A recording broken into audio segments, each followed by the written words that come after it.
I love molten silver. It's just so beautiful.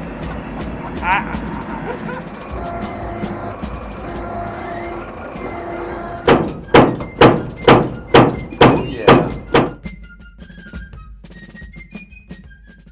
Did you know that SD Bullion is giving away a monster box of 2023 Silver Eagles? Sign up today at sdbullion.com/sweepstakes. All right, Little Stacks, I think we're in the right place.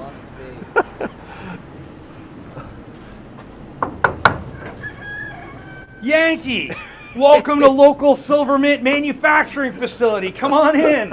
I would like to show you the entire production process of our local Silver Mint fractional silver barter bags. Come on down.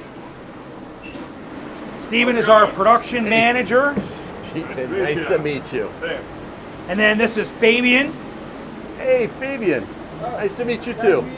So we started this operation about 3 years ago in an apartment, and then it went from an apartment workshop to one of these metal containers about a year ago, and in the past year we've tripled the size of the mint.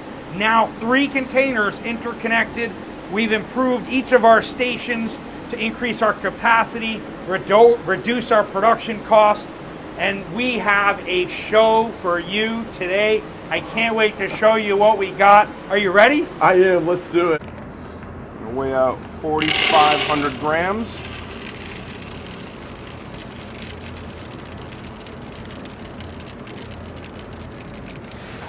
You can see this is 9999 silver casting grain. It's actually 4 nines fine. It scoops, it pours. It's really delicious. If you love silver, he's basically got pre-sized loads, so he knows how much he's putting in each time. And we use that little cap that helps keep the oxygen out. This is leaps and bounds better and more powerful than the $50,000 electric machines my old company used to have. And we built this with about $300 worth of parts from the local hardware store. You'll notice it's literally got a galvanized steel trash can body. We have our stainless steel exhaust chute, and we basically, and torches, we built this thing, and it works fantastic. We couldn't buy a better furnace than this for $100,000, and we have 2 of them, and it works every single time. Literally, this thing has never broke. Every time. The electric furnaces, we'd turn them on, and it was always a 50-50 whether it would work or whether you'd have to change a part. Sometimes it would break, and you'd have to change a part while it was hot. And literally, you're like changing these rods when it's 1,800 degrees. It was a nightmare. This thing, trash can melting furnace. It's never not worked perfectly. In 2 years, every single time we turn it on, it works perfect. And it's a trash can.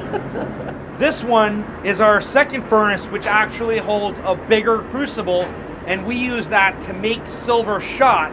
And so we take the bigger pieces of silver and our silver flakes, which take a lot of volume, and we use the shotting machine in order to turn it into shot so that it can go into our primary furnace to pour ingots.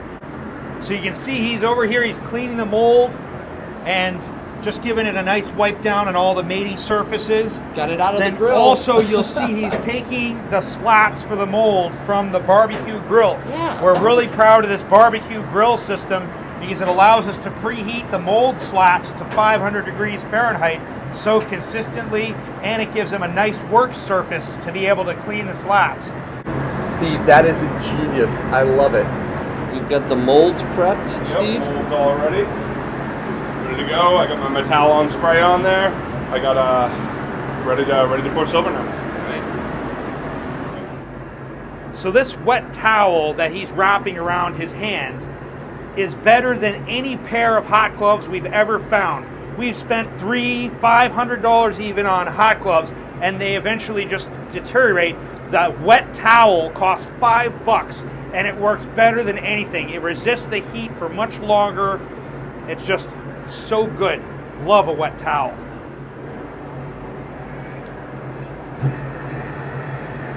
Ooh, that's hot.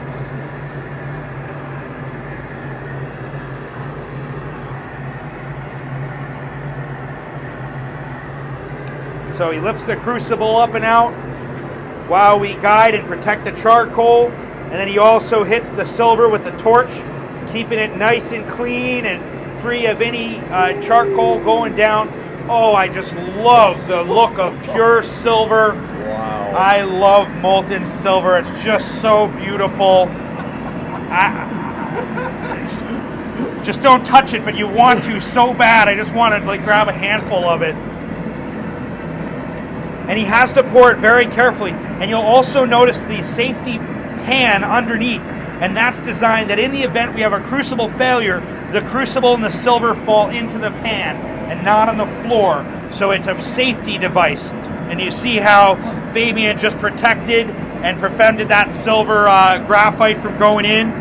So then he's going to put the crucible back in the furnace, and he's going to load more silver, and then he's going to do it again.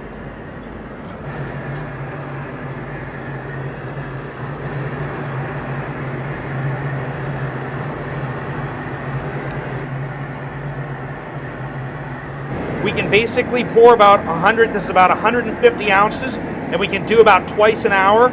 So we can pour about 300 ounces per hour in our each melting furnace. Nice job, Fabian. So, good job, good reaction time. You'll notice that he made us these special clamps that have a bigger surface area so that they disperse the compression on our cast iron mold. This cast iron mold we spray with a special fish spray that keeps the silver from sticking. And see, there's one ingot, and he puts it into the water. Super Sucker 14,000 sucks 14,000 cubic feet of air per minute, essentially exchanging all the air in the mint once every 2 minutes. All the air gets to swap with new air. What that does is it A, protects us from fumes, and B, in the event of a gas leak, the gas can't ignite because it just gets sucked out too fast. He cleans it off a little, then he's going to let them cool a little before he sprays some more fish oil on.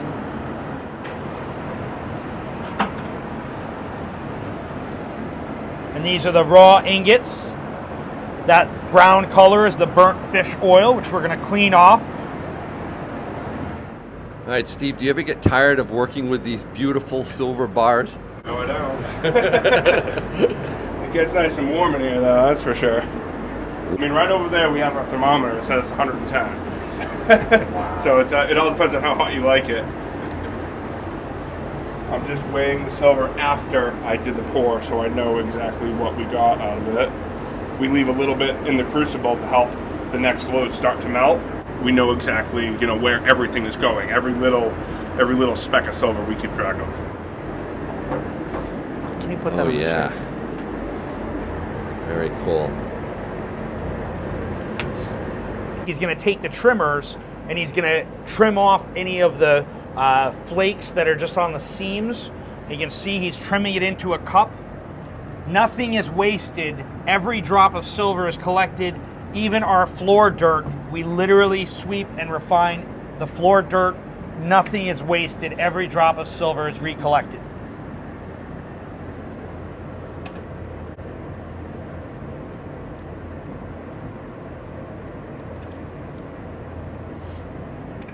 Now, Stephen has developed a system for us to count and to track the silver at each station.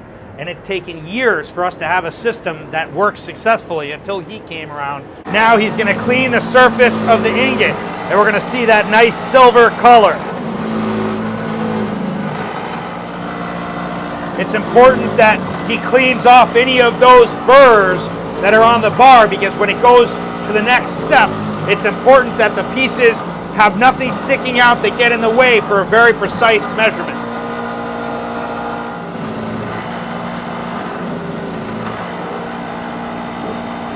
So you can see this bar, now it's been cleaned off, it's got that nice silvery color, it's got smooth edges, so it's going to be ready. This is 50 ounces each, these bars. I love this, Dave. Yeah. Wow. Yep. After we do the wire wheel, we check our weights again because we lose just a little bit each time, so we can keep track of every little speck. We lost about 3 grams. 3 grams? Yep. And then from here, it gets a number. This one's number 1 because it's the first pour of the day. And then it goes to the wet saw.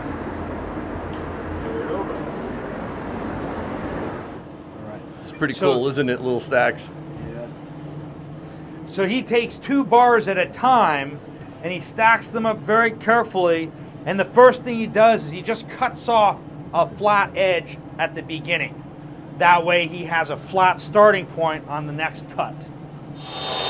So basically the wet saw is on a linear actuator which controls the speed so that it goes at a very slow rate of speed as it automatically progresses forward through the cut. It's a slow process. Each cut takes about 1.5 minutes, and if you watch it, it goes even slower. But we love this wet saw system that we made using basically parts from Lowe's and Home Depot, and we took a tile saw with a metal cutting blade and a water sprayer combined with a linear actuator to control the speed.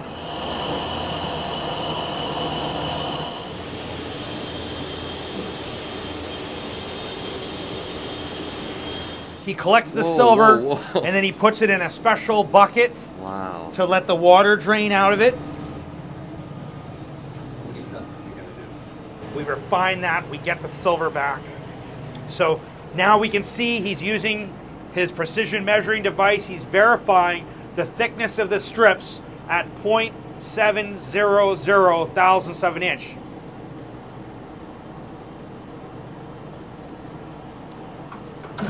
If the strips are satisfactory, then he stacks them up. Isn't that neat, Lil Stacks? Can you believe the smoothness of the cut? And that you can just cut through that silver like butter over and over again? It's very important that the blade is kept cool. If the blade gets hot, it instantly ruins the blade very quickly. So we have to keep the blade cool and also has to keep it clean so that there's a place for the silver shavings to go. Once we've accumulated about 40 of them, we would prep the strips by sanding and just quickly giving a smooth over on the corners to make sure there's no burrs. And then we'll end up sending them to be rolled. This is the Roos 4x6 rolling mill. We mark one side with a black mark so they always go through the roller the same way. Because if you flip it around or turn it, it'll do weird stuff to the silver when you're rolling it. So we roll it out to 0.500 and then we have to put them in the kiln to anneal them to soften the silver so we can roll it for the second set so the silver doesn't crack and do funny stuff on us. Cool.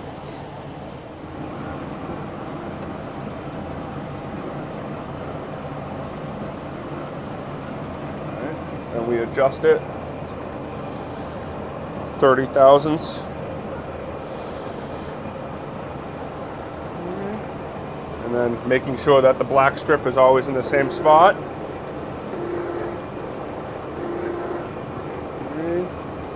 You play catcher and hand it over to him, huh? Yeah, that's my part, you know. It's a teamwork, you know. You have to have somebody on this side to hand it over, and it's hard for one person to do it.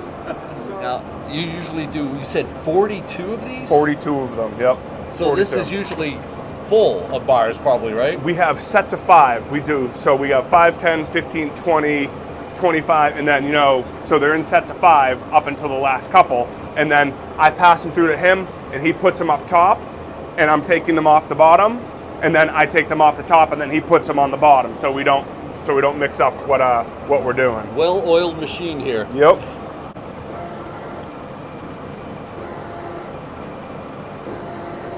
So right here, you can see the sides of the bars looking like that. That's how we know it's getting close to ready to anneal. Because they've gone through the rolling mill and they've become compressed and become very hard, now the annealing basically heats them at about 1200 degrees Fahrenheit for an hour in a nitrogen atmosphere. And what that does is it lets the silver crystals relax and be restructured so that the silver is soft again. So that then when we take the silver out, we roll it more and it comes out glorious and smooth and all the crystals are laid nice and flat. We have a stainless steel pot that we use to put our strips in. Now, normally, you know, there's 42 of them, so they're stacked all the way up to like about a quarter of the way up. And then we put our lid on. Pull here. We open up our kiln. Ooh, that's warm. Yep. Pop the silver pot in. Put in our nitrogen tube. Nitrogen. Yep. And close it down. Make sure we're at temperature. Then I have to turn the nitrogen on. So what we have here is we have our 3 strips. They just came out of the annealer. We remarked the black so we can continue to roll them.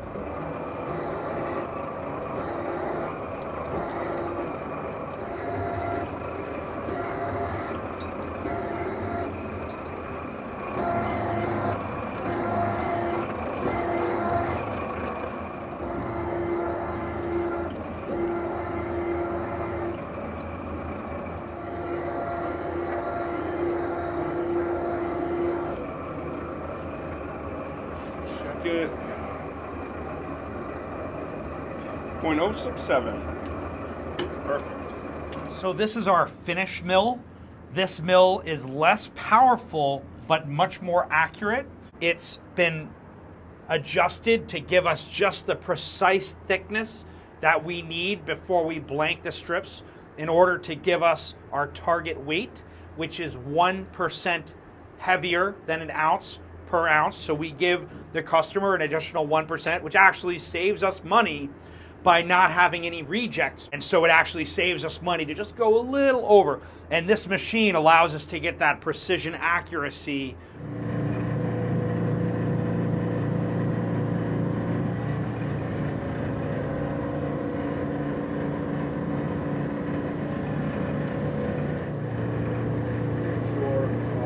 Sure. Perfect, 063, that's exactly what we want. We are really proud of this press. This is a wonderful machine. We got it for a few $100s and we had to fix it and rebuild it, and it works wonderful. And it's just such a great machine. And this blanking die was made for us by Stamping Technologies in New Hampshire. They are such an amazing company. They could have charged us 10 times as much as they did for it, and they didn't, but they really love what we're doing and they want us to be successful, so we really appreciate them.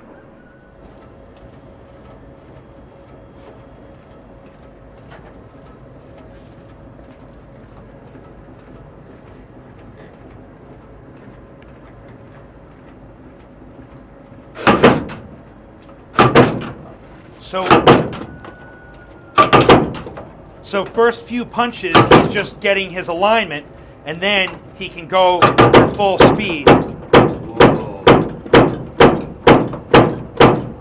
Oh yeah.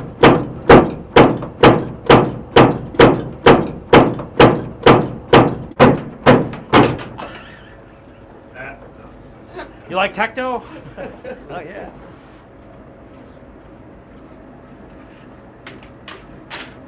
Here we have the scrap from just a few strips, and so basically this is the space in between the silver that gets punched out, and then it chops them up into these little pieces. Whoops.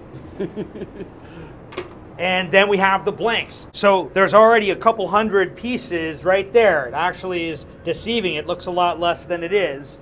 They get put into the annealing furnace once again so that they can be softened so that they will receive the stamp imprint.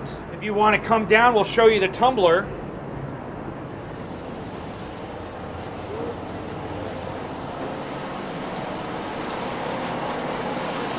So here, the tumbler just vibes along, and inside there's pieces of silver.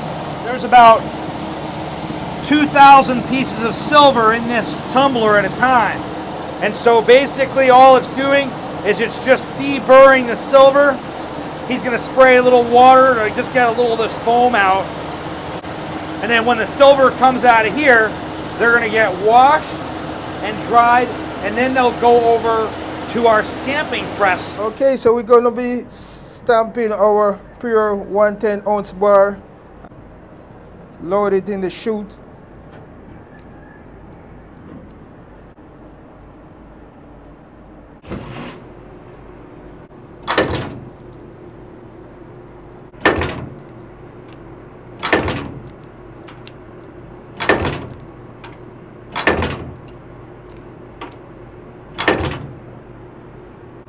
Does that look like fun?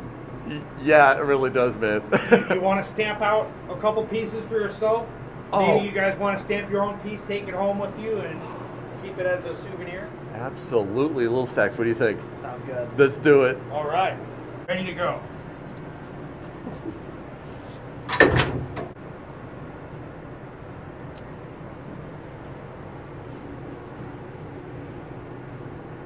All right, let me press the button here.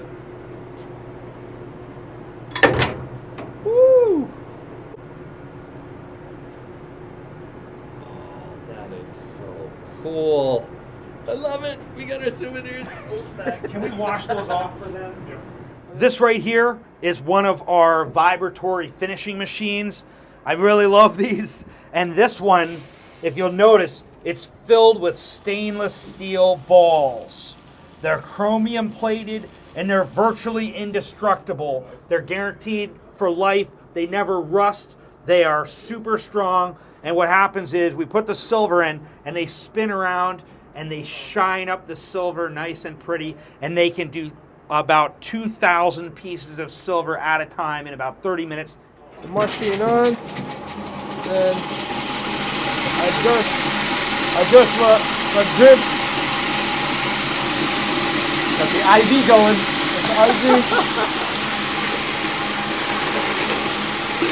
And then I take a handful and just spread it evenly around.